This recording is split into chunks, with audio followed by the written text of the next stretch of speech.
Bonjour, dans cette séance, nous allons parler des stratégies de positionnement. Après avoir défini un ou plusieurs segments, l'entreprise, il doit choisir une stratégie de positionnement pour chaque segment, adéquate pour chaque segment. Donc, lorsqu'on parle de positionnement, la définition donnée par Kotler et Hall, il parle de positionnement du produit comme étant une décision de nature stratégique qui consiste pour l'entreprise à créer l'image du produit, c'est-à-dire déterminer la manière dont les consommateurs doivent percevoir le produit et la place qu'il occupera dans leur esprit par rapport aux produits concurrents. Donc, d'après cette définition, on comprend déjà que le positionnement consiste à créer une image de produit dans l'esprit du consommateur, à bâtir une image de produit dans l'esprit du consommateur. Et par la suite, l'entreprise, bien sûr, elle doit veiller à sauvegarder cette image dans l'esprit de ses clients, notamment les clients fidèles. On appelle positionnement également la conception d'un produit et de son image dans le but de lui donner une place déterminée dans l'esprit des clients visés. Donc, toujours c'est la conception, c'est la construction dans le but de donner une place déterminée dans l'esprit des clients visés. Donc là aussi, donc, c'est toujours bâtir, construire l'image et la sauvegarder par la suite.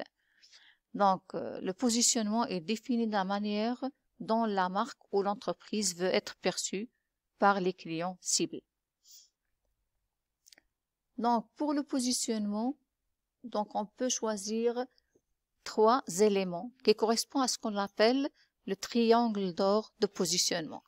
Donc, le triangle d'or de positionnement, il est composé de marché, il est composé des produits et composé de la concurrence. Ce sont les 3 éléments qui composent le triangle d'or de positionnement.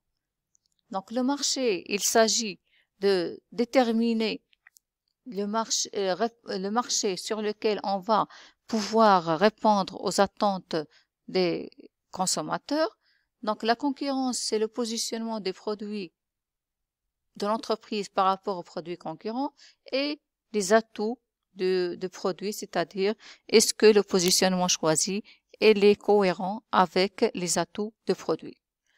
Donc ici, donc, on va donner l'exemple de Nespresso, le triangle d'or de Nespresso, sachant que Nespresso déjà c'est le métier principal, c'est offrir un expresso de qualité professionnelle à la maison. Donc, le triangle d'or, il est composé pour les produits. Donc, ce sont des produits de qualité supérieure. Donc, un café de qualité supérieure.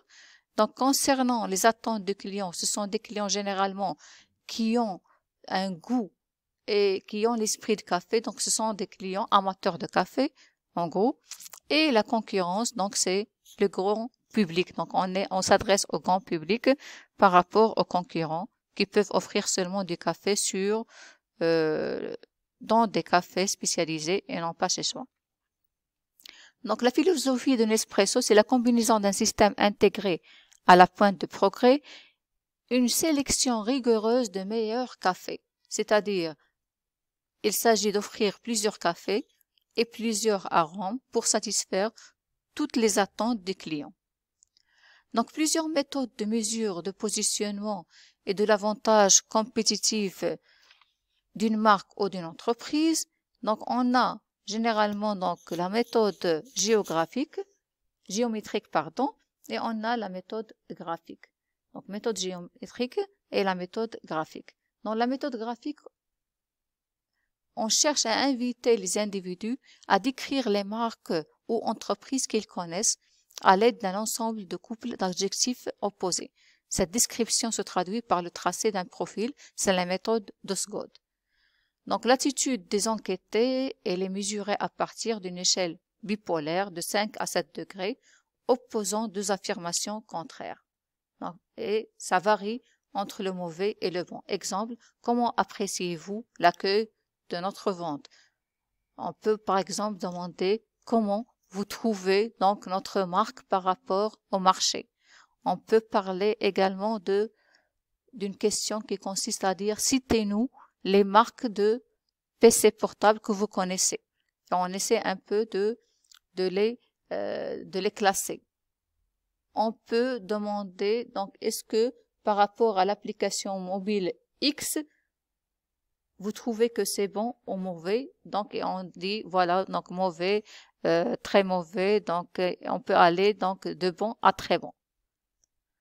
Donc, la deuxième méthode, c'est la méthode géométrique, c'est la méthode qui est la plus utilisée. On parle de méthode géométrique, on parle de carte perpétuelle et on parle de mapping aussi.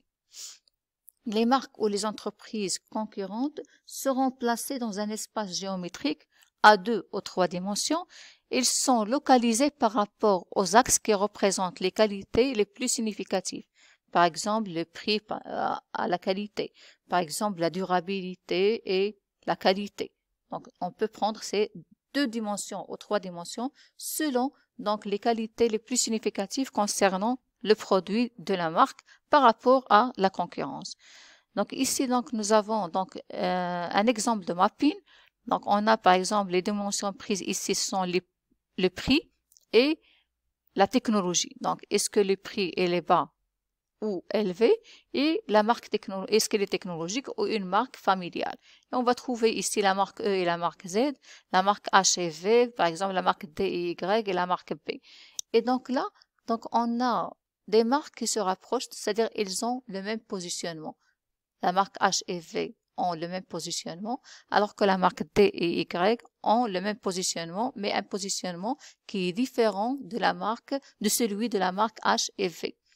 Donc ici la marque H et V, donc c'est une marque plutôt qui tend vers une marque familiale et qui se vend à un prix élevé.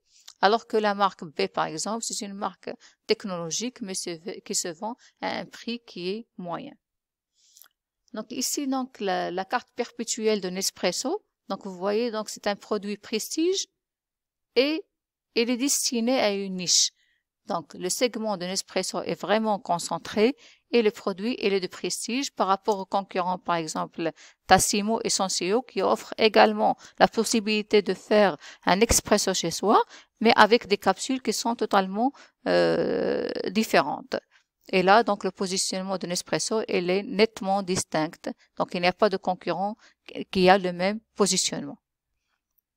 Donc, en conclusion, donc, le positionnement, il doit être mis en œuvre dans tous les éléments du marketing mix et il doit apparaître dans les produits eux-mêmes, leur niveau de prix, les modalités de leur distribution et dans la communication. Ainsi, par exemple, on ne va pas trouver un produit de luxe qui se vend dans la grande distribution. On ne va pas trouver un produit qui est pharmaceutique qui se vend dans les supermarchés. On ne va pas trouver un produit hautement technologique qui se vend dans les supérettes ou les grands marchés.